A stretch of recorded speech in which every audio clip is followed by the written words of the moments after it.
রমজান মাস মুসলমানদের জন্য রহমত, মাগফিরাত এবং নাজাতের মাস। কিন্তু এই পবিত্র মাসের সবচেয়ে গুরুত্বপূর্ণ সময় হলো রমজানের শেষ 10 রাত। এই শেষ 10 রাতের মধ্যে লুকিয়ে আছে একটি মহামূল্যবান রাত, লাইলাতুল কদর। যে রাত সম্পর্কে আল্লাহ তাআলা কোরআনে বলেছেন, এই রাত হাজার মাসের থেকে উত্তম।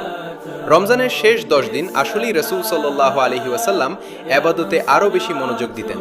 হাদিসে বর্ণিত আছে, শেষ 10 রাত শুরু হলে তিনি নিজের কোমর শক্ত করে বাঁধতেন, রাত জেগে ইবাদত করতেন এবং নিজের পরিবারকেও জাগিয়ে তুলতেন।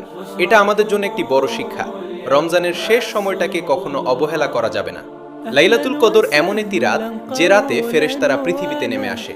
এই রাতে করা একটি ইবাদত হাজার মাসের ইবাদতের থেকে উত্তম। হাজার মাস মানে প্রায় 83 বছরের বেশি সময়। অর্থাৎ এই এক রাত যদি কেউ সত্যিকারভাবে ইবাদতে কাটাতে পারে, তাহলে সে যেন পুরো জীবনের সমান সওয়াব পেয়ে যায়। রমজানের শেষ 10 রাতে আমাদের কয়েকটি গুরুত্বপূর্ণ ইবাদতে মনোযোগ দেওয়া উচিত। প্রথমত, বেশি বেশি নফল নামাজ পড়া। দ্বিতীয়ত, কোরআন তিলাওয়াত করা। তৃতীয়ত, আল্লাহর কাছে ক্ষমা চাওয়া।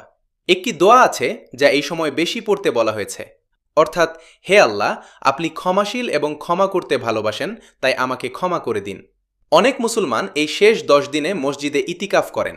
ইতিকাফ মানে হলো নিজেকে দুনিয়ার কাছ থেকে আলাদা করে শুধু আল্লাহর ইবাদতে সময় দেওয়া। এটা মানুষের আত্মাকে পরিশুদ্ধ করে এবং আল্লাহর সাথে সম্পর্ককে আরও শক্ত করে।